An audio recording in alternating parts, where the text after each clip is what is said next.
This is speed. This is winning. This is losing. This is smoke and fire. This is high stakes and wild cards.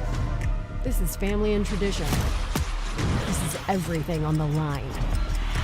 This is it. This is NASCAR in Las Vegas. The South Point 400, a NASCAR playoff race, October 10th through 12th. Get your tickets now. LVMS.com. Heading to Las Vegas to catch the action at Allegiant Stadium? Skip the traffic and the sky-high room rates of the Strip. Book your stay at the South Point Hotel, Casino, and Spa. The South Point is located just 7 miles away from the stadium, and it's a quick trip up the freeway, making it an affordable rideshare or taxi ride. And don't worry about getting here when you land in Vegas. We offer a convenient airport shuttle to get your getaway off to a stress-free start. Shuttles are also available on Raider game days for a small fee. So whether you're rooting for your team or seeing your favorite band in concert at Allegiant Stadium, South Point Hotel, Casino, and Spa is your ticket to all the excitement. Ready to bet smarter? Get sports betting tips straight from the South Point Hotel and Casino. I like the Commanders at 3. I know if it hits 7, don't blink. Maybe that's what bettors are waiting for. The Wise guys were all over Florida last week, and they're against Florida this week. That's not a common pattern. I think these teams could score a lot. I would look at the over. I'm very high on Tampa Bay. I think they can go there and they can win this game. Subscribe for free to Sports by the Book on YouTube. Your winning edge starts now. It's Sports by the Book at the South Point Studio. Here's Jeff Parles and Alex White. Good morning. Welcome into this Sports by the Book here at the South Point Studio. Jeff Parles, Alex White.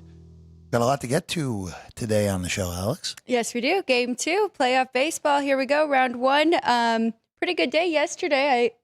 All things considering, I think we had some competitive games. Besides the late one, of course. Well, 3 very low-scoring games, and then the Dodgers bombarded the Reds, which they were, I guess, a big favorite to begin with, as we knew. So we'll update you on everything here as we get into this right away, because they're going to be starting pretty quickly in Cleveland. Yesterday, Tigers survive. The game-winning run comes in on a suicide squeeze, of course. Guardians got Jose Ramirez to third with nobody out, but didn't get him in. And the Tigers hold on between Skubal and Vest 2-1 to take a 1-game-to-none lead in the series. Today, it is Casey Mize and Tanner Bibee. It's interesting. We saw 6.5s last night on this total. It's now 7 across the board, which makes a lot of sense to me that this total got bet up. I thought 6.5 for these pitchers was kind of crazy. The Guardians are favored. It's minus 135. It's plus 120 on Detroit. By the way, that's up 15 cents from the opener. If we're looking at series prices, the Guardians are plus 250. The Tigers are minus 300 to win this series now. Alex, so what are we doing here with this one that starts in about 6 minutes from now? Well, I'm going to be honest. I'm happy I don't have to bet this one. Okay. I was happy with my bet yesterday. Skubal, of course, I think 14 was at the final, Ryan, for strikeouts. So got there with the over strikeouts, and they were fortunate to get the win. I think this is a Guardian spot. I do understand why they are the favorite here in this one. Backs against the wall. Also, slight advantage with the pitchers, even though I am a Casey Mize fan, and I think he's had a pretty good year. He did see this team once recently before, so I'm going to stay off of it. I think Bibee has the advantage. I think it's going to be low scoring. I like under 3.5. That would be my lean, but like you mentioned, I thought 6.5 was a little crazy. I was going to jump under the 7, but who knows what's going to happen here. Winner or loser goes home. Well, Cleveland, if they lose, they go home, so I'm just going to stay off here.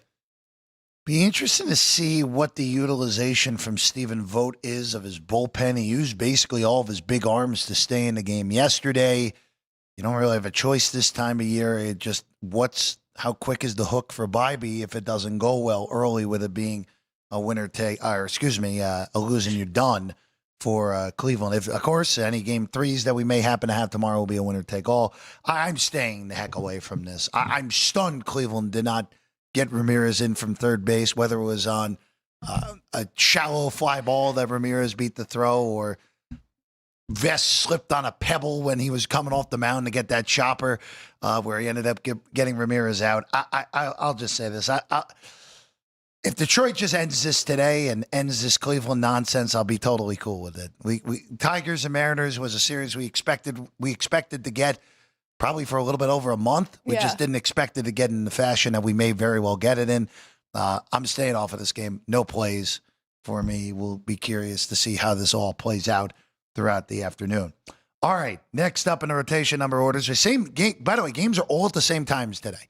So 5 minutes from now in Cleveland, and then 2 hours from now in Chicago. So at 2 o'clock local time at Wrigley, noon out here on the West Coast for the Cubs and the Padres. So Dylan Cease gets the ball in the season-saving spot here for San Diego. By the way, credit the Cub bullpen yesterday. The Cub bullpen was spotless against the Padres. And you know what? The Padres, I think, did it to themselves in the end yesterday.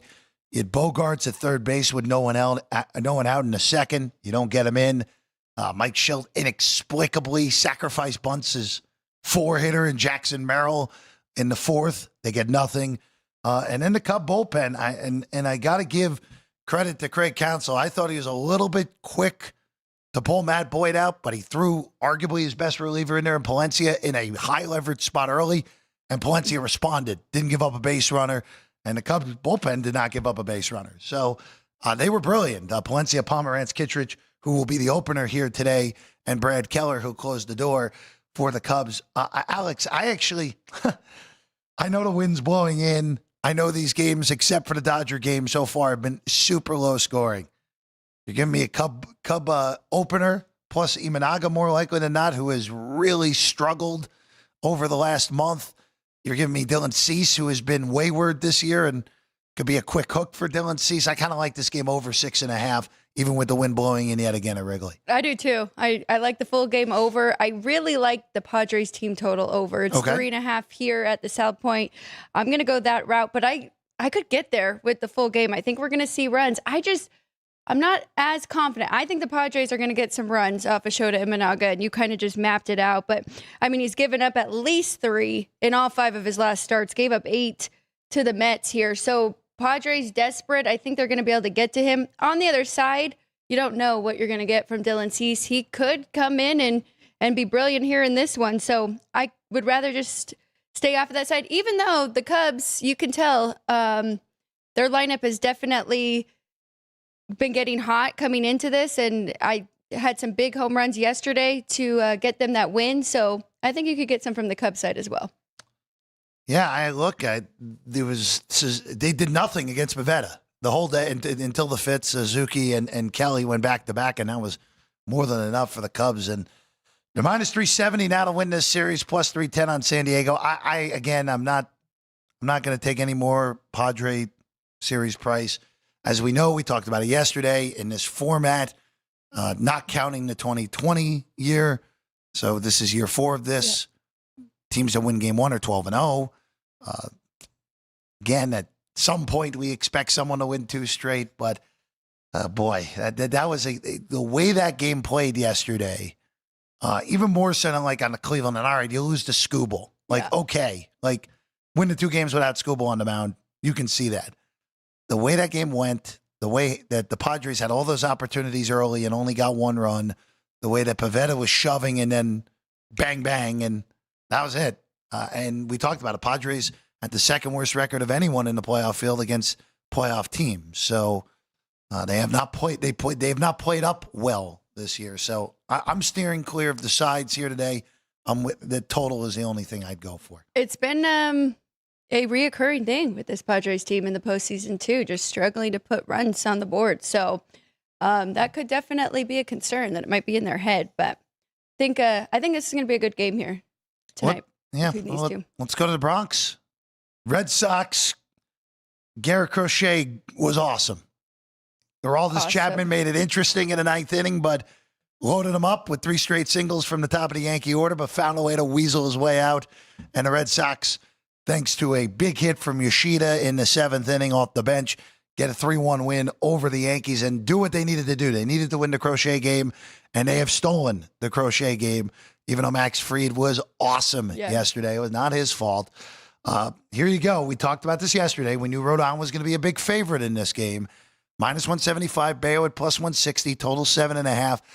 I would go back to the well. I would take the plus price on the Red Sox again. I think this is I know you're probably going to be on the other side here, Alex, based off your bet yesterday. But I think this ends tonight with the Red Sox winning and heading north of the border to take on the Blue Jays in that particular AL East battle. Nothing for me in this one. I feel good holding my plus 450 for now. I need the Yankees to win the next two, but I do think he should be that big of a favorite, Carlos Rodon, and he's been outstanding at home. If you look at his numbers, make sure I have the right guy up here. At home since July, 2.61 ERA and a 0.79 whip. So I think he'll pitch good here tonight. My concern is with Bello that this Yankees team did just get to him. It was in Boston, but he went 5 innings, 4 earned runs on 5 hits, just 4 strikeouts to 3 walks. So the Yankees had opportunities yesterday. I think we were pretty fortunate to get that one in. First time ever with the loaded bases, no outs and no runs scored. So credit to Boston there, but I'm not going to hedge yet. I'm going to keep this ticket here and then maybe come in on the Red Sox tomorrow if the Yankees get the win. And if not, then that ticket is gone. Well, and look, for the Yankees, just again, missed opportunity in the 9th inning. I didn't like how Boone handled his bullpen last night. He went to the wrong guy first. I would have went to Cruz. He went to Weaver. Weaver was the one who gave it up. And look, credit to Alex Cora last night. Like, we don't see pitchers throw more than 100 pitches. Crochet was around 120 last night. And you got to win the game with your ace on the hill, and credit to Cora for pushing both of his 2 best pitchers, Crochet and Chapman, last night, and they found a way to do it. By the way, if we get a game 3, we know it'll be Cam Schlittler on the Yankee side. We have no idea who's going to go for Boston if we happen to get a game 3 in this series. All right, let's go to Los Angeles last. Sean, the series price we can go with first because it is, we talked about it yesterday. We're a $3 favorite in a best of 3 seemed nuts. The Dodgers are now -1,200 to win this series. Reds +750 to win 2 straight games. Wow. Look, you probably actually get a better price. You would get a better price on what they'll actually be priced in game 2 and then rolling it over for game 3. But boy, that is, again, I don't think the Reds will win. I think the series ends tonight, Alex, but it's still another one that's like, well, it's still baseball. But here you go tonight in the individual game. Yamamoto, who has just been outrageously good the last month, against Zach Littell. Again, I hate that. I understand that. Like, I know Abbott would have to go on 3 days rest. I understand Lodolo would have to go on 3 days rest tomorrow, but can't start your 5th best pitcher against the Dodgers. I'm sorry. You just can't do it if you're Francona after being gifted a playoff spot like this. Hunter Green got smacked around last night. Dodgers are the only team that really figured him out this year because they did it to him in August as well. Alex is -280. The total's 8. This is the highest total on the board. It was the only game we went over yesterday.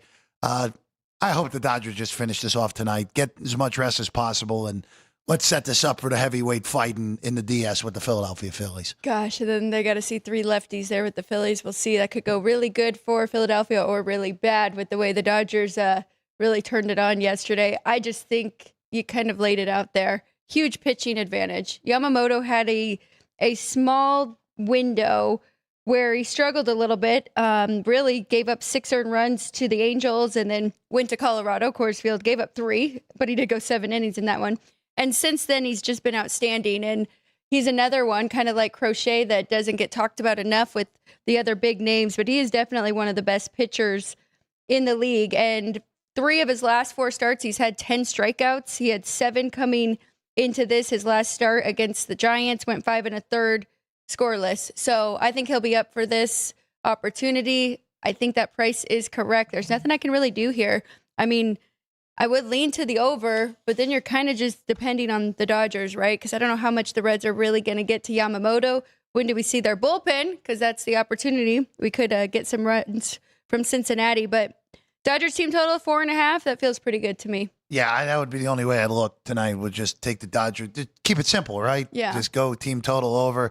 The Dodger bullpen, again, and this is really it shouldn't impact them in this series. But when you get into the Philadelphia series and such, I mean, this game, the Dodger bullpen did their best to make this a game in the 8th inning last night. I mean, it was 10-2. The game was over. And the Dodger bullpen was a disaster in the 8th inning last night. I mean, he ended up using Trinan in a 5-run game in the 9th. I just really hope for Dave Roberts' sake, like once you get, like the Reds are, even though I bashed the Guardians, the Reds were the worst team in the field of the 12 teams, just based off the way they've been playing, plus what we saw a year from them. It's not like plus the pitchers available now. Well, and now exactly now if you're refusing to use Abbott and Lodolo in this game, then you're really playing with a hand tied behind your back. But he has to be aggressive with Suzuki in that bullpen. He just has to, because that bullpen, we talked about it. Like, they had the most blown saves of anyone in the postseason. Tanner Scott had the most blown saves of any individual pitcher in baseball this year. This team, if they had an average bullpen, would have had the best record in baseball again.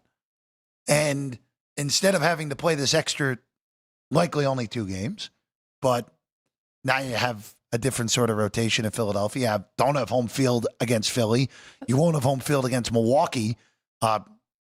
It totally changes the path for the Dodgers. And you have such an elite arm. And Suzuki's 2 outings last week were so good out of the bullpen that he's got to be aggressive with him. Like, I understand, he's coming back from a major injury. We don't want to upset the apple cart on that.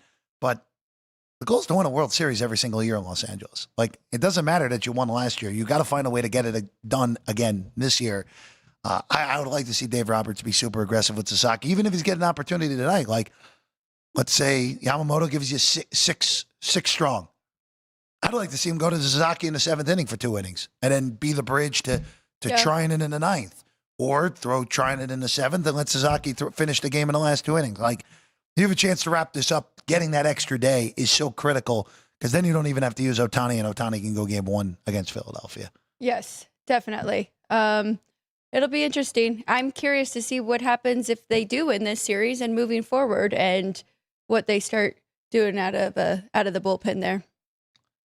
Dodgers big favorites, almost $3 here tonight, minus 1,200 to win the series now against the Cincinnati Reds. All right, we're going to take a quick break. When we get back, NFL power rankings for you and I, Alex White, heading into week 5. I had a lot of changes this week. And we have all the awards updated. And we'll look at that now. Is Josh Allen going to run away and hide with the MVP to get back-to-back in that market? We discuss it next. Sports by the Book, South Point Studio. If you're celebrating a special occasion or just love fine dining, you're in the right place.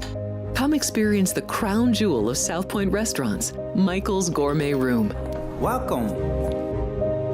With over 600 different types of wines and magnificent dishes prepared tableside, you'll revel in the rich classic Vegas decor and the best black tie service in the world.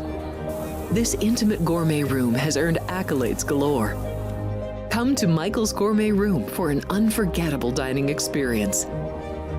Another famous restaurant is the Silverado Steakhouse, where you'll find the charm and service that discerning patrons require. From top quality steaks and chops to fresh seafood and desserts, you'll love the award-winning wine list and menu at Silverado Steakhouse. Steak lovers have even more options with primarily prime rib. Catering to hearty appetites, the menu features a variety of flavorful prime rib cuts, dry-aged to ensure tenderness, and then seasoned and slowly roasted. Although prime rib is our specialty, it's not the only thing on the menu. There's something for everyone. Are you ready to lock in your bets and cash in on the games this weekend? Join Jeff Parles and Alex White. One of my favorite plays here is getting 2 touchdowns with Florida State. Even though the total's been batted down a little bit, I still think it's okay to go under. Chris Andrews and Vinny Magliulo. I don't think this is a great Kansas City team. I think the Chargers win this game. All right.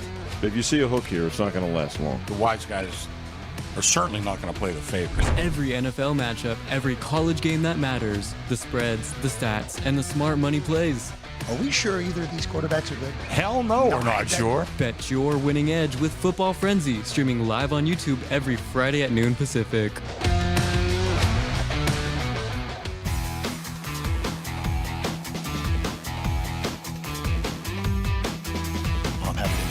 Welcome back in Sports by the Book, South Point Studio. Jeff Parles, Alex White.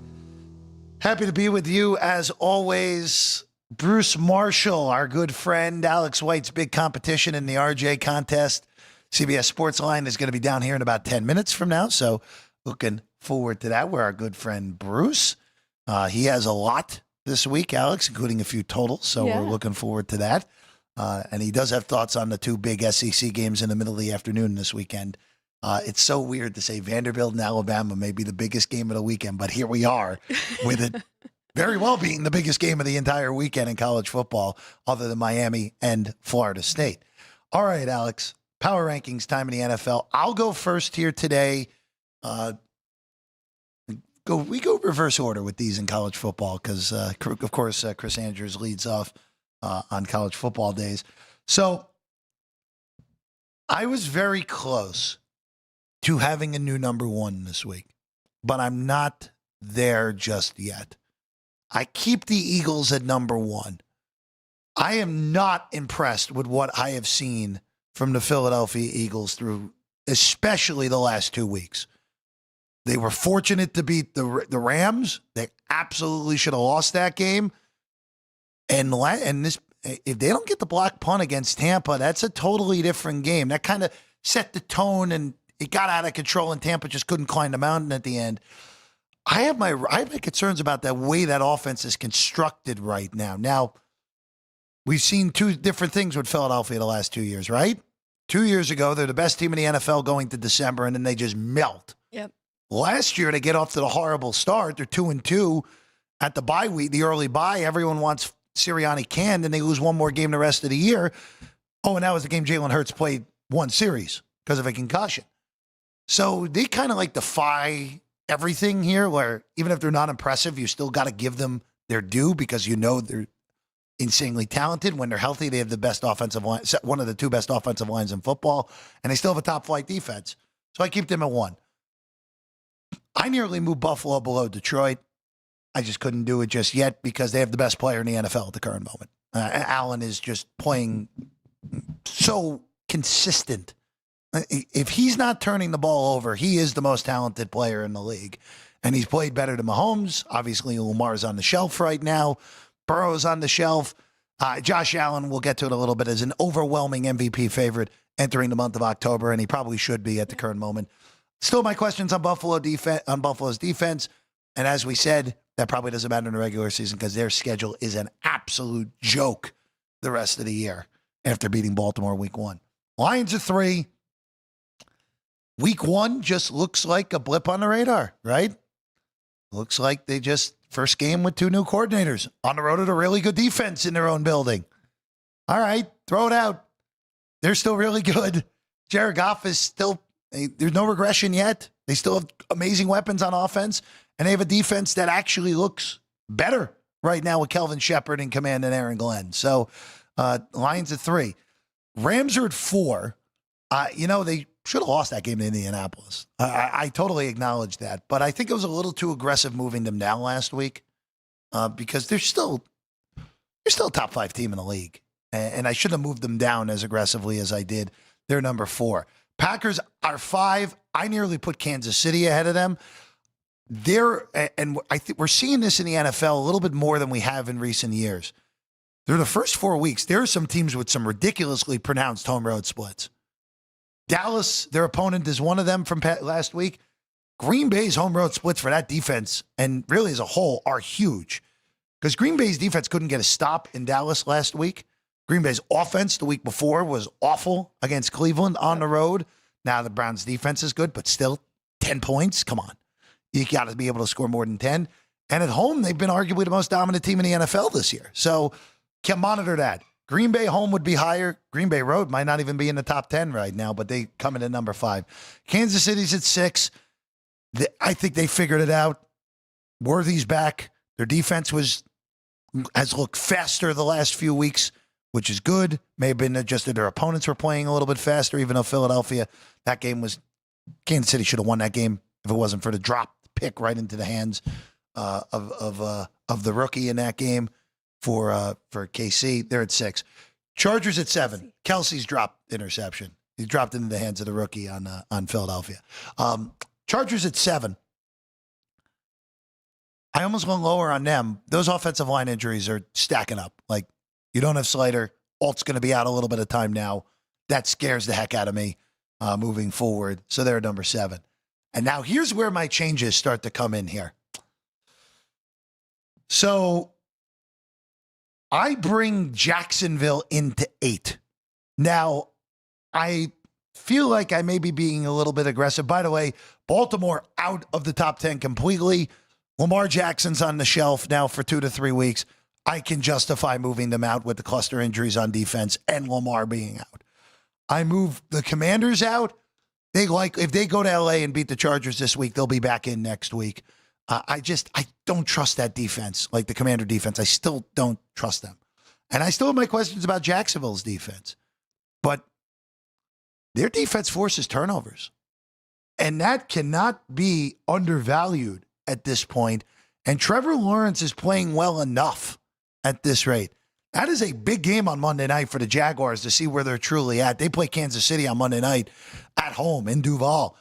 That's a huge game for where Liam Cohen's squad is at. They're at number 8. Seattle's at 9. Their defense is awesome. Their defense is awesome. And if Sam Darnold's not turning the ball over, that is a completely reasonable offense. And they're at number 9. And then I kept Tampa at 10. I almost moved them out as well, Alex. I have my concerns with all those injuries just across the board. You could argue they could be 0-4 right now because all 3 of their wins came on their final possession. But look, Baker Mayfield is a top 10 quarterback. That defense does force turnovers. I still have my concerns about Bowles, as we know, but I kept Tampa at 10. By the way, 9v10 this week in Seattle in what is a really good game in the afternoon slate out on the West Coast. So that's my top 10, a little more movement than I expected this week. I will say I am a little surprised with Jacksonville making it up there to the top 10, but I mean, we've kind of said this too. Yours is more of a ranking. So I will say this. I had a hard time with them in Indianapolis. That's because those were the two teams that I knew I was moving Baltimore out when Jackson was ruled out multiple weeks. And Washington, I knew as soon as I went back and watched that game in full that I was moving them out because of their defense. I still don't like Daniel Jones. I still have Trevor Lawrence a better quarterback than Daniel Jones. Like, even though what we've seen now, could I be moving Indy to the top 10 if they blast the Raiders this week? Oh, absolutely. So those are the two teams I've had the hardest time. I had the hardest time with. By the way, Indy I have at 12 right now. For what it's worth.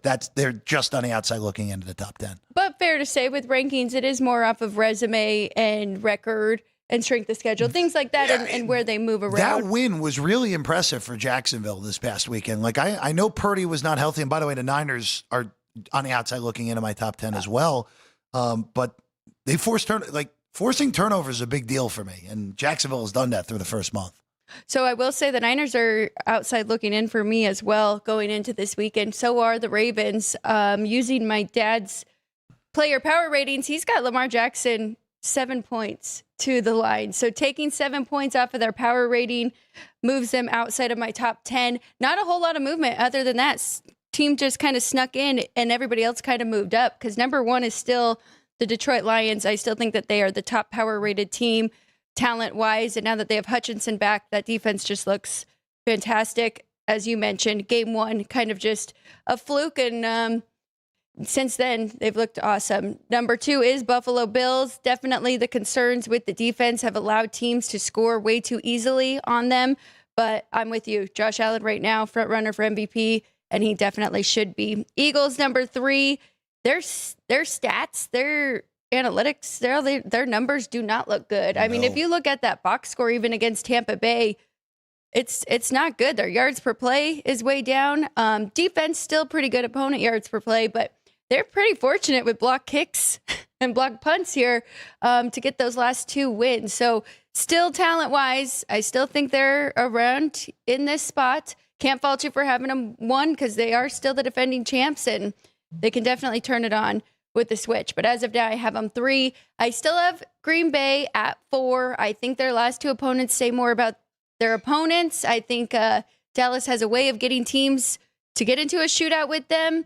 Their defense did not look great, but from the weeks before, all 3 of them, their defense very good. Opponent yards per play, total yards per game, and points per game. So giving them the benefit of the doubt, didn't have to adjust too much. I actually didn't have them nearly as high going into that Dallas game. I had them 4.5, where the market moved it up to 6.5. Of course, we know it was a tie, so didn't have to make too much of an adjustment there. The Rams, number 5, I think they bumped up. I think I just switched them with the Chargers. The Rams are good. You've been telling me that. You've been telling all of us that. If you watch the previews, Matthew Stafford is still elite. And Puka Nacua and Adams, he's got the weapons around him. So if you give him time, they're elite there. 6, I still have the Chargers. I haven't backed off of them. I'm going to give Harbaugh some time to see if he can make those adjustments, just like he did the first time with that O-line. It did happen in-game with Joe Alt, so didn't take too much off of him. I will be monitoring their power rating, though. Kansas City, number 7. Never moved them out of the top 10. Definitely moved them all around this top 10, but I think this is a pretty good spot as of right now. Definitely can move up. That offense looked outstanding against Baltimore. We'll see what we get moving forward. Still a pretty high-end defense, as we knew going into the season. Denver, number 8. They did move up. I think I had them down to 9 or 10 last week. Good win. We saw a lot from Bo Nix as well. I think it was a career high in yards. I think he can run that offense just fine, and I still think they are a top 3 defense.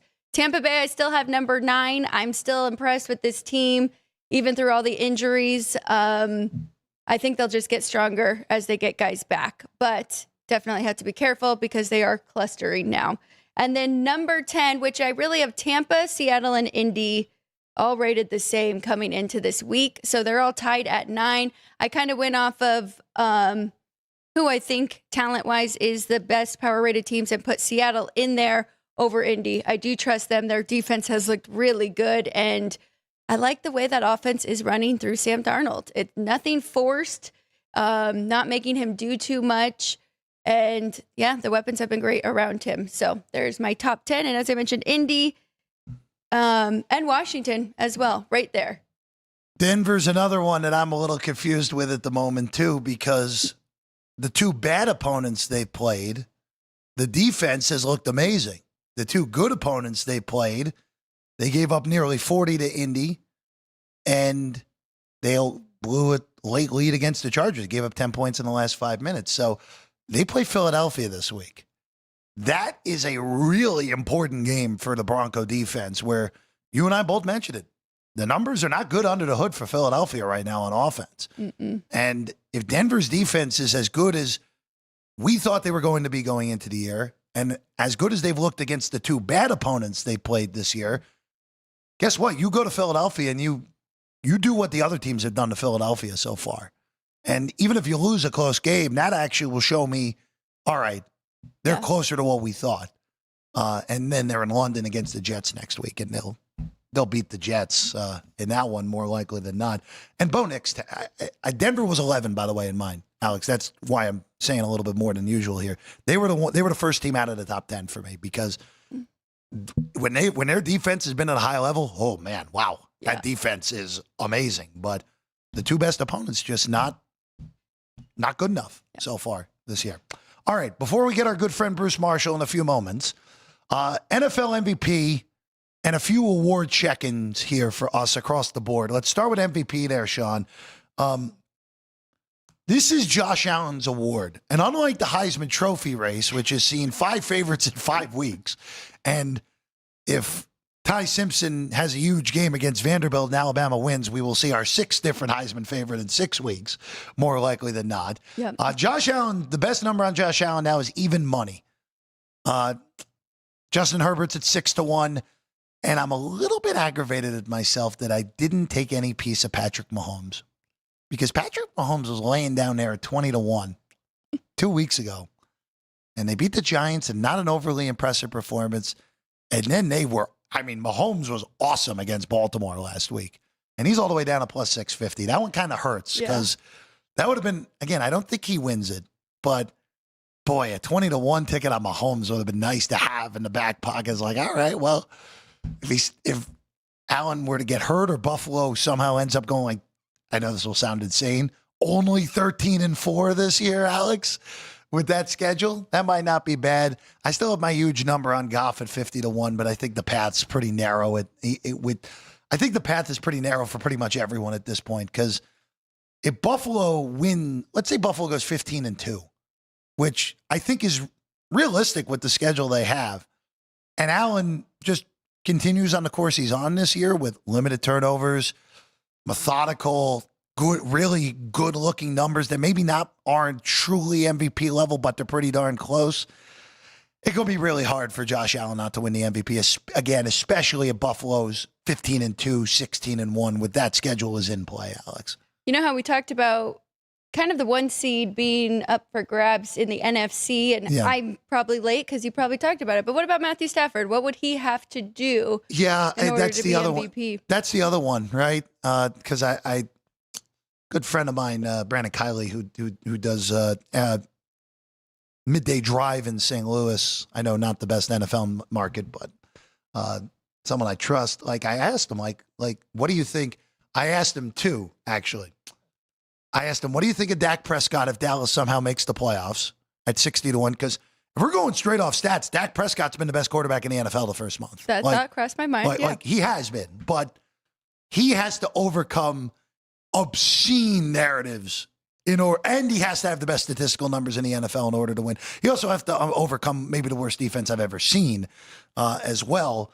If we're going straight numbers, Dak Prescott's been the best quarterback through the first month, but I think he has no shot of winning MVP. And the other one I asked was Matthew Stafford. And BK said that Matthew Stafford would be the longer range bet that would be made. If the Rams win the NFC West, which, look, I very much in play. Yes. I think all three of those 3-1 teams are live at this point. Even though I think the Niners are pretty clearly the weakest of the three, but they got the win in Seattle. That gives them a little bit of an edge. By the way, Rams and Niners tomorrow. We'll have the full preview on the show. Stafford at 16-1 is the one, though. I think there's a path. I wish we would have taken those 35s and 40s that were available 3 weeks ago, but that would, I like that one. I think that if we're looking NFC quarterbacks, he has the path that makes the most sense to me. Yes. And I guess I can go to our next one with comeback player of the year. Has he moved down? Or not him, Dak Prescott moved down on that one. So, Sean, throw comeback up real quick. I'm going to say something totally ridiculous here for a second on comeback player of the year, because I saw some other people in the space who are very popular at a different network brought up Darren Waller this morning. At the price that Darren Waller is available at, he's 40-1 right now. I understand why you may want to take a little piece of Darren Waller. Be very careful. He's on a horrible team. And he played the Jets, who have no idea how to do anything. 40-1 on Waller on the Dolphins, of course. I would not do that. McCaffrey's your betting favorite at plus 175. He's been tremendous the first month. I think it's McCaffrey or Dak. I think those are the only two choices. You saw Dak there at 4-1, Alex. Yeah, I should have jumped in on McCaffrey early on. Kind of kicking myself there, but didn't know with how healthy he was going to be. But now we have a better sample size here. But yeah, I think those two as well. Darren Waller, though, it's a good story. If he can get some numbers. Hadn't played in 2 years. And had coming off a crazy rap career, becoming a football player. So very good, Alex. Thank you. On that one. Real quick, I just want to do some housekeeping on offensive and defensive player. Perfect. Offensive player of the year, Puka Nacua, who has set the record for most catches through 4 games in an NFL season, is your betting favorite. Offensive rookie there on your screen has Emeka Ibuka as the favorite, which, by the way, correct favorite. I know Genti had the huge game, but Ibuka should still be the favorite. Was on one of my boards going into the year. Ibuka? Did not place the bet, but I did have it on the board. Don't we hate when we don't do that on that? On the regular Opoi, Nakua, Taylor, Bijan, CMC, all short of 10-1. I don't think there's a bad choice of any of those four. Yeah. It is Nakua's award at the moment. If we're going down the board, Jahmyr Gibbs is the one I would look at 19-1. And I will do something here that you may say I'm a little bit nuts on. Derrick Henry at 30-1 seems crazy to me because if the Baltimore Ravens still make the playoffs, and I know that may sound crazy also, but the Ravens' schedule is really difficult. They have clustered defense injuries, and now Jackson's on the shelf for multiple weeks. If they're going to win games while Lamar Jackson is out, how are they going to do it? Derrick Henry. Derrick Henry. I like it. I think there are worse 30-1 bets to be made in that one. Quarterback has no chance of winning this award, so don't bet any of the quarterbacks. Defensive player. Aiden Hutchinson's now your betting favorite at plus 360 is the best number available in him at FanDuel. I'm a little bit surprised at the way this market has gone, that we've shortened all the way to these three favorites right now. Parsons was invisible in that game on Sunday night, and the one sack he had wasn't really even a sack. Right. In overtime. I don't know who the right shot down the board is. I wish I did, but I think we've shortened this market a little too much with Hutchinson plus 360, Parsons plus 380, Garrett at 4-1. There's someone down the board, whether it's Daniil Hunter on the Texans if the Texans start playing well at 50-1, or look, the Giants are terrible, but Brian Burns has been obscenely good the first month. Giants would have to win a few games for Burns to get back in this race, but 75-1, he's been awesome this first month for Big Blue. Okay, so a little bit farther down the board than I was looking, but even looking at Max Crosby there Sure. at 30-1. Did you see him in that game against the Bears? Look, I had Crosby preseason Yes, you at did. 16-1. Crosby's been awesome. Again, I'm just concerned, and Garrett, it doesn't seem to hurt Garrett because that everyone knows, like, hey, that offense is so far off. And we've seen that defense play great through the first month. Correct, yeah. Like we know, by the way, Dylan Gabriel making his NFL debut against a Brian Flores defense this week. Good luck, Kevin Stefanski, on that. But there you go on that. All right, we're going to take a break. We're due past for our good friend Bruce Marshall joining us on set to wrap up the show here today. His plays in college football, and we start the Commander-in-Chief Trophy games this weekend in Annapolis. So we're looking at that and much more with Bruce Marshall when we get back. Sports by the Book. We have 11 amazing restaurants featuring a wide variety for every price range and appetite. South Point's Garden Buffet has something for everyone at unbeatable prices. Or if hunger strikes in the middle of the night, join us at Coronado Cafe. The American menu offers breakfast, lunch, or dinner 24 hours a day, plus a Chinese kitchen for authentic Chinese dishes from 11 a.m. to 11 p.m. From steak and eggs to wonton soup, it's fast and friendly service 24/7.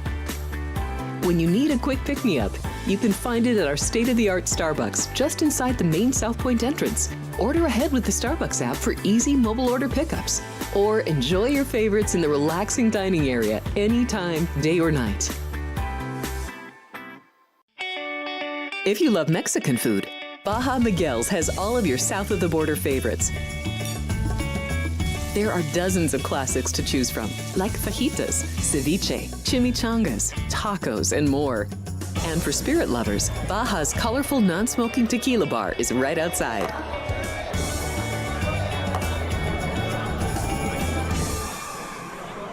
Ready to bet smarter? Get sports betting tips straight from the South Point Hotel and Casino. I like the Commanders at 3. I know if it hits 7, don't blink. Maybe that's what bettors are waiting for. The wise guys were all over Florida last week, and they're against Florida this week. That's not a common pattern. I think these teams could score a lot. I would look at the over. I'm very high on Tampa Bay. I think they can go there and they can win this game. Subscribe for free to Sports by the Book on YouTube. Your winning edge starts now.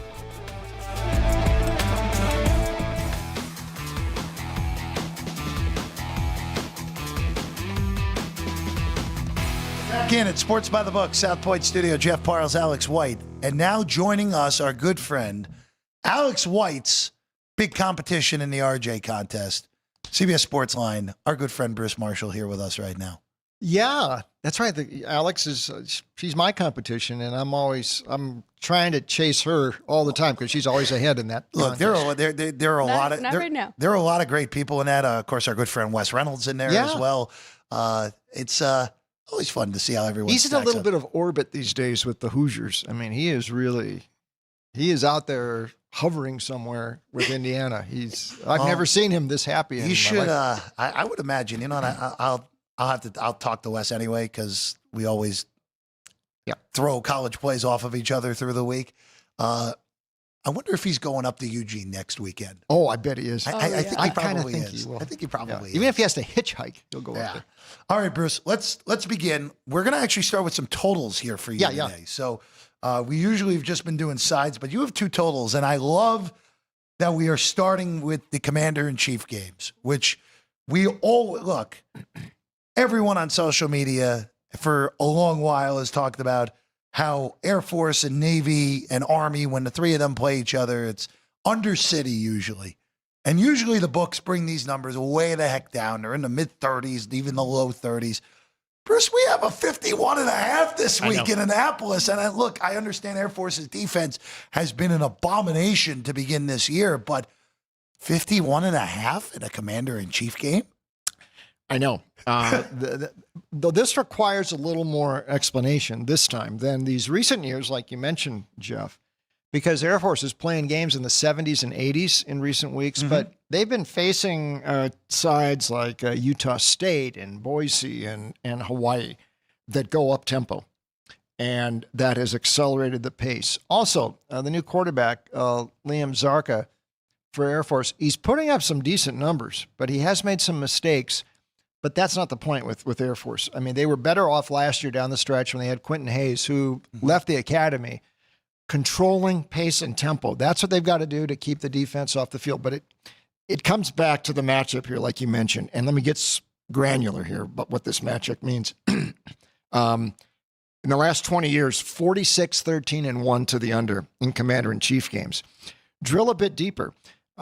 Because of the dueling option offenses and the lack of incomplete passes, these sides games average about 108 snaps per game. Now, last year was 112. That was high.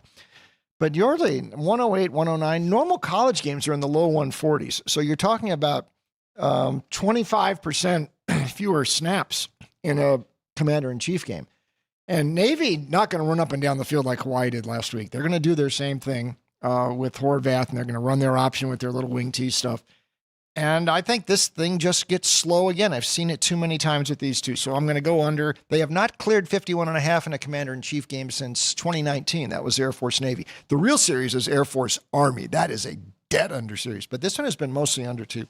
I'll stick with that. I will say this too, Bruce. Like the point that you just made with, hey, look at the offenses they've played. Like. They want to get they want to have 75, 80 snaps, all those offenses. I mean, Navy's good going either way. Like, if they want to go up tempo, they can. I know in this game, they probably will try to just, like, hey, we'll run our 55 plays, and we'll score every time we have the ball, even if we have the ball only 4 times. Yeah. And I think Air Force is going to have problems scoring in this game. Navy's really – we talked about the American, Alex and I, a lot, where, like, Tulane and Memphis now, after their big upset over Arkansas – Navy's kind of getting forgotten here, and Navy's pretty darn good this year. North Texas as well is off to a great start. And they missed Tulane here this year, I think, and I'm not sure if they missed Memphis too, but they could be undefeated into Notre Dame in November, so they're still there. But this will be, I think their style of game and just kind of grind it away, and that's just what we see with these teams all the time. They did go 2 or 3 Commander-in-Chiefs went over last year because of those totals being down in the 30s. 51.5, way too high. Forgot South Florida as well, who is also a threat in that league in the American. Let's go to the game. You're wearing Nevada shirt. It's been rough for Jeff Choate's team so far this year. On the other side, though, Fresno State, 4-1 to start the year. Total 45. What are you thinking, over or under this? I'm thinking under here, and I am partial to Nevada. I mean, that's really my school. I'm going to move up there someday. I love it. So I'm a backer of the Wolfpack, but this hurts me a bit this year and what's been going on with the program. I've had some debates with guys up there who think Jeff Choate, who you mentioned, is actually being very resourceful this year, and I agree with that because he has really slowed the pace. But that's very short term. That's not the footprint that Nevada needs to be making. They need something more cutting edge up there. And this is sort of a last resort here to give them competitive games this year. They don't have a downfield passing game with either of their quarterbacks, Purdy or Blanco, who he's been going back and forth with. They're trying to run the ball and slow it down. That game with Western Kentucky was sitting 37 into the last minute 2 weeks ago. The game with Sac State was sitting on 30 till they made that pick six a few weeks ago. The game with Middle Tennessee was sitting at 20 until Middle Tennessee scored in the last few seconds. They're going to run the ball and slow the game down. And I think Fresno will be happy to do that with Donaldson running the ball too. And you don't have to go that fast against Nevada. They don't score that many points. 45 is kind of a mountain in a game for Nevada this year. And I don't think they clear that on Saturday. I think this one's going to stick under. What a rough start for the Pack, to put it politely. It's a tough watch, too, watching them. Yeah, no, it's nothing redeeming at the current moment for the Pack. All right, now let's go to the Big 12. And, Bruce, I want to start with a game that it feels like everyone on planet Earth is on one side of this game. And the favorite is flipped in part because of that. And that's Cincinnati welcoming in the undefeated Iowa State Cyclones. Cincinnati got a really nice win last weekend in Lawrence in a high-scoring game. Sorsby let them down at the end to get the last-second touchdown to win the game by a field goal in Lawrence. Word one here at the South Point. There's a lot of 1.5s out there with the Bearcats favored. 52-54 on the total in this one as well. Yeah, that was big for Scott Satterfield last week, and he needed a big win here. But I think Kansas has some defensive issues. They do. They really do. And I don't think that's the case with Iowa State. John Heacock, we've seen his defenses before. They have handled Cincy pretty well the last couple of years. And I think just this number, I was sucked in with Iowa State here. I just don't know that they're getting enough respect out in the marketplace. This team is really good. They're solid both sides of the line of scrimmage. They can run. Rocco Becht has matured into a very competent leader. And they have had Cincinnati's number. And I also kind of like the fact you're going against a team off of this, monumental sort of a win. I'm going to ride Iowa State here. Iowa State covered pretty easily last week with a much-needed bye week. Yep. And Kansas State also, because both of them played in Ireland to start the season. They had a big win last week after the bye week. Now they have to go face Baylor. This is leading to your next game. Baylor, 6.5-point favorite at home, total 61. Really 2 seasons for Kansas State. And look at that schedule. Kids, by September 12th, and I was down in Florida watching this game late that night against Arizona. That was their 4th game of the season, September 12th. In my lifetime, UCLA in 1962 started its season on October 6th. Okay, look it up. They beat number 1 Ohio State 9-7. Larry Zeno kicked a field goal right at the end of the game.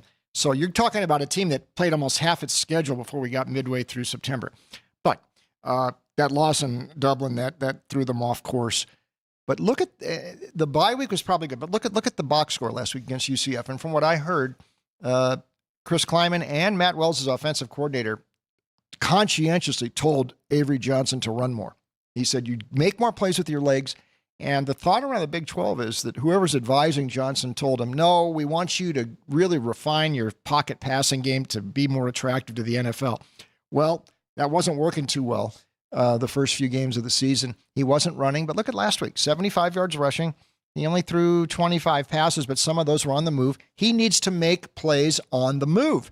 I think it's the second season for them. They don't have to, they can shoot higher than the Pop-Tarts Bowl. Maybe they're out of the Big 12 race, but they can end up in the Alamo Bowl, which is a great mold to go, and something like that. Baylor, by the way, has lost 2 games already at home this year. A little disappointing.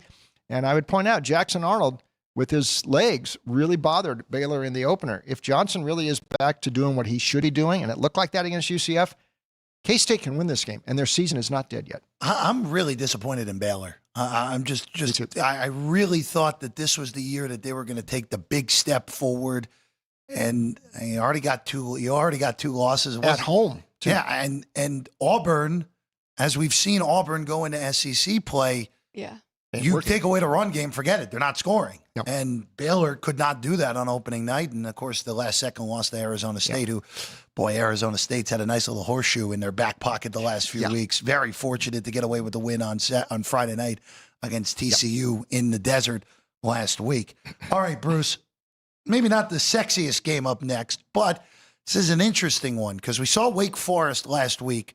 They should have beat Georgia Tech. The refs did not call a blatant offside that would have ended the game. Wake Forest properly in overtime goes for 2 after scoring the last touchdown. They don't get it. They lose by 1, cover the whole game as a 2-touchdown dog. Now they go on the road to Virginia Tech. Now, the Hokies have been a little bit better since firing Brent Pry. They beat the FCS opponent, and they went on the road and won in Raleigh against NC State.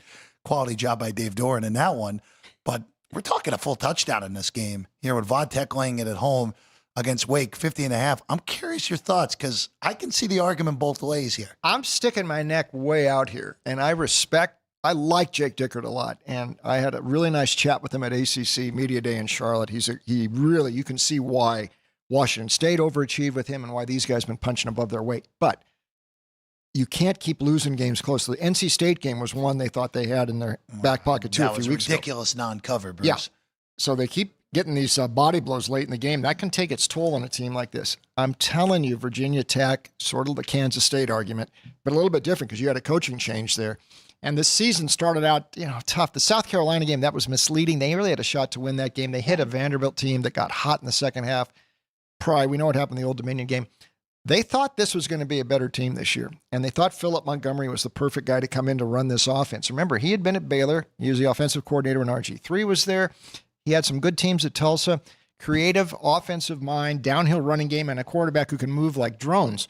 They also won a close game last week at NC State. Look at them last year. They lost every bloody close game they were with. This is a second season for Virginia Tech, and they are, by the way, they are ahead of Florida State, everybody's darling team, in the ACC right now. Are they going to end up there? I'm not sure. But they're going to turn this thing around. I'm telling you, people like this team coming into this season. They're back to 500 if they win this week. I'm going to stick my neck out here and go with Virginia Tech and see if I'm going to catch them on the upswing. We're going to get into some SEC games next. I get to intro probably one of the best ones here. We got Diego Pavia. We know how this went last year. They beat Alabama at home, stormed the field. Now Bama gets a little chance for revenge. It happens the same way as last year, coming off of that Georgia win. What are you doing here? I know it's already moved down quite a bit, so you could have got more points earlier in the week with Vandy, but now you can get 10.5, total 56. Alex, it looks like some people are listening to my Pavia for Heisman campaign. He is now getting on a short list of favorites. He's 17-1 now. He's 50-1 2 weeks ago. Yeah, Chambliss. There's another guy from Ole Miss coming out of nowhere. That Heisman race is kind of crazy. But aside from that here, listen, I know everybody's back on Alabama's bandwagon after that was good last week. They didn't score in the second half, though. Though I agree, first half was great. Ty Simpson's looking better. We saw this a little bit from Alabama last year. They looked really good in the Missouri game. They looked great in the LSU game. Came out and laid an egg against Oklahoma. Yeah, now all these banana peels they found the last 2 years with the Boar have been on the road, I know, including Vandy, like you said last year, Alex. I think Vandy is more than Pavia, and I think he's great, and I think adding Jerry Kill to the staff was great. The unsung thing here about Vanderbilt, they have done a great job in the portal, and there is an art to that. I tell you, UCLA does not know how to do it. Vanderbilt does. So the depth on this roster, the talent level is good. And a guy like Pavia lifts all rising tides, all boats. Oh, yeah. He does that for these guys.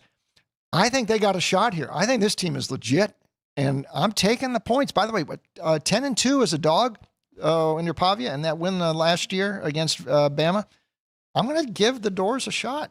First time these two teams have played with both teams ranked since 1937. And I was not around for that. Contrary to popular opinion. Bruce, someone put out, because they only did top 20s at the time, the likes of Villanova and Dartmouth were in the top 20 at that point. So it's a little bit different era of college football, nearly 100 years ago. Pavia, you see on your screen, 17-1 now in the Heisman race. Ty Simpson, by the way, vaulted all the way up to the second favorite after his great performance a week ago against Georgia. All right, Bruce, I'm a little bit confused by this next game, so I definitely need your help on this one. Gainesville, Florida, obviously, it has not gone well for Billy Napier, and it has especially not gone well for DJ Lagway to begin this year.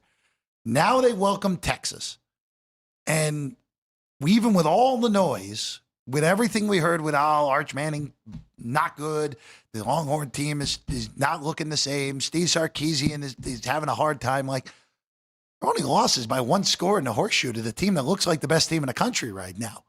So what do we do here? Texas is laying a touchdown on the road. The Sharpies have either loved Florida, like they did against LSU, didn't work, or went against Florida, did work against Miami. This is a very perplexing game against the number for me. Well, I would like to take Florida here because I genuinely like Napier. And you talk to people down there, he is a good fella, and that's helped him a bit. But this isn't always a nice. They like Sam Pittman in Arkansas too, but nice guys don't always win. It's like politics in that way a little bit. But you can see where this is going with Florida. If they lose this game and they lose touch, I'm afraid for Billy. I'm afraid they may pull the plug next week. So that's what's at stake here for him. And you mentioned Lagway, and from people down there telling me his preseason camp and off-season and then fall camp was all spent on rehabbing and getting that leg ready to go. He didn't have a normal fall camp. He has looked rusty. He hasn't been making plays, and this offense is sluggish. Texas, I'm still skeptical, but maybe Sam Houston came around at the right time. Arch maybe got some confidence going. All the cylinders were firing against the Bearcats. It was only Sam Houston, but 55-0 ain't bad, and that's a good way to get your confidence back. I'm a little afraid for Florida here. I want to take Florida, but I'm not going to do it. I'm actually leaning to Texas. I think they might stretch this thing, and then I'm worried for Billy next week what's going to happen. By the way, in case he goes, keep this in mind. Eli Drinkwitz to end up in Florida. We'll readdress that in December. Yeah, no, thank you on that one. Yeah. So I'm just going to throw that out. I knew that you wanted to hear that as a Missouri. No, thank you on that one. I looked at Jeff so fast. Yeah, no, That's thanks. fun. Yeah, we can revisit that next week. Mizzou plays Alabama, by the way, next week. So we'll talk about that one. Go ahead, Alex. One more SEC game, though. Curious your thoughts on this. Mississippi State, they really should have won that game last week against Tennessee. Now they're catching 2 touchdowns against Texas A&M, who is undefeated, have a couple good wins under their belt. Total 55.5. Yeah, I mean, Mississippi State's better than Wake Forest, but sort of that same thing. I'm a little worried about here when a team keeps punching above its weight and then takes a really bitter loss like that. That can take the starch out of you and air out of the balloon. So I'm a little worried about that. But everything else suggests Mississippi State can play with Texas A&M. By this point last year, Blake Shapen had already been hurt. They had to go to the backup Van Buren. He didn't do that bad, but they lost all those SEC games. But they were covering most of them. In fact, they're 11-2 against the spread their last 13. So Jeff Levy's team has been pretty competitive. I know there's a lot of love for Texas A&M, but I'm saying this comes down to one play against Notre Dame, that 4th down conversion for the touchdown. That pass goes incomplete in the last 15 seconds or whatever it was. Nobody's talking about A&M now. They'd be talking about a 9-game point spread losing streak. And a lot of those have been close decisions, but they're not covering numbers. And this game last year was kind of tough, and that was Van Buren in there. It was only 34-24. That was before Reed took over for Texas A&M. But the point spread records both ways here. One team covers every week, another team doesn't. You're getting 14.5 points with the team that does. A lot of confidence still. You're right. I think they should have won last week. I'm going to take the Bulldogs here. Mississippi State I don't think anyone imagined this, that they would be this competitive through the first month. They beat the Arizona State win was a monumental step forward. And you're both right. They should have won that game against Tennessee a week ago, losing in overtime. A&M also. Their defense finally showed last week. Yes. But I just wonder, as I mentioned with Auburn before, how much of that is when you're one-dimensional against these high-end teams? How much can you really do against these high-end defenses? I want to ask you one more game before we let you go. Sure. And that's Florida State, Miami, where everyone I felt like every sharp was on Virginia last week and didn't need the points, got there outright. Miami was on a bye week, which might have been the worst possible thing for them, that they watched this and didn't even have to play last week. 4 and 4.5 are the numbers out in the market here.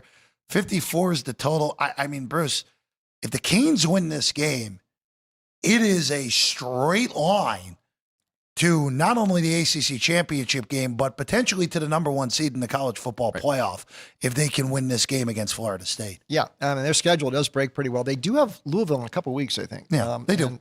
By the way, all these pundits, they keep hammering Miami, Florida State. They keep talking about. They're forgetting Georgia Tech a bit, and they're really forgetting about Louisville. So we'll be able to talk about them later. Yep. I kind of think. I could be wrong on this. I just think Florida State is still being overrated. For some reason, the pundit class wants Florida State to be really good. And they've been making up a lot of excuses for the Virginia game last week. Oh, they were looking ahead to Miami. Listen, no team that was 2-10 last year can overlook anybody. I don't care if they say it's a new team. I'm not sold on Castellanos yet. I know he's very excitable. That is a funny delivery he has, and he was very erratic at Boston College. I'm not sure they're back. They cut Alabama. We know that game. I mean, I don't want to just focus on that. Look, Virginia was moving up and down the field, and Morris's hand was hurt. They were running and they were throwing on Florida State. That defense ain't that great. I don't necessarily love Carson Beck, but I think Miami, you're right. I think this is shaping up really well for them, and they take care of business this week. It might be a straight line to the number 1 seed. A little bit to Miami for me. We'll see, but I want to see. Don't count out Louisville and Georgia Tech yet in the ACC. By the way, one other note real quick with Miami and why I think this game is so ridiculously important for them. If they win the AC, let's say they dump that Louisville game. I don't think they will. The game's at Hard Rock, so it is a home game, and they have a bye also. That's a Friday night game leading into that one. But if Miami wins the ACC and they do it in undefeated fashion, guess where one of the quarterfinals is this year? The Orange Bowl. Home game. Perfect spot. So if you get the 1 seed, the committee can't say, "Oh, we're going to put you in New Orleans or put you somewhere else." Like they will you get your choice as the number 1 overall seed. Wow. Again, if either Oregon or Ohio State goes undefeated, they'll be the number 1 seed. But you know what they're picking? They're going to Pasadena regardless of who it is. And they both have tougher roads to hoe than Miami if the Canes get by this one. They very much so, for sure. Bruce Marshall with us every Wednesday, gives us his best in college football for the week. CBS Sportsline, Alex White's competition in the RJ competition for college football picks every week as well. Bruce, it's a pleasure. We'll see you again next Wednesday. See you next week. We'll take a short break. When we get back, Alex's whiteboard, the trivia question, which I was so close to getting this morning. Yes. So close. And the poll when we get back. Sports by the Book, South Point Studio. My price is right at Bruce.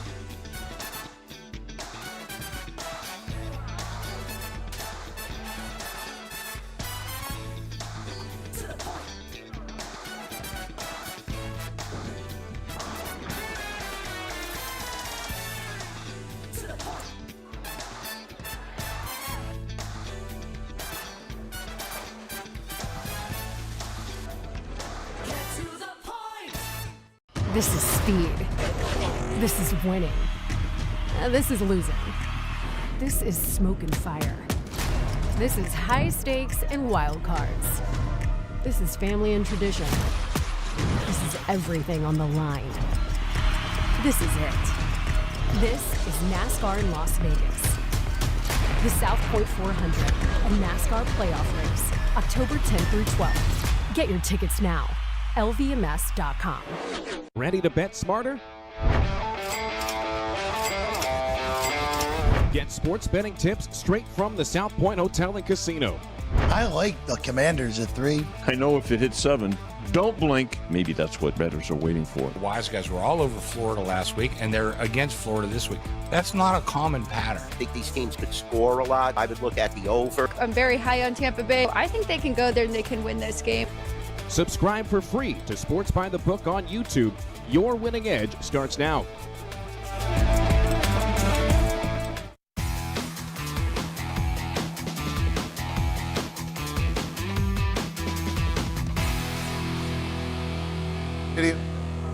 White. Alex will get her whiteboard. Well, it is already ready, so we'll get that in a few moments. We'll do the poll first, and then we'll give you a special edition of Ticker Trivia brought to you by City Lights Shine. The poll today, which player are you taking a shot on for 1+ homer today? DraftKings odds. It was Riley Green, Bush for the Cubs, Giancarlo for the Yankees, and then Teoscar for the Dodgers. Bush at 31% because he had the longest price of everybody. Okay. I think more so than anything, about plus 480. Then Giancarlo and Teoscar came in at 25% each. Teoscar has 2 yesterday? Yeah.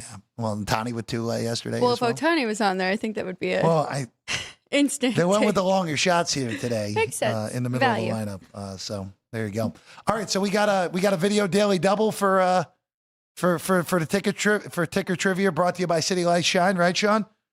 All right, let's go to it. Let's check in with our good friend Brendan Gaughan. In a record that still stands today, Hall of Famer Richard Petty won his 10th consecutive race October 1st, 1967 at the Wilkesboro 100 at North Wilkesboro Speedway. Our trivia question today is, how many NASCAR Cup Series races did Richard Petty win in his storied career?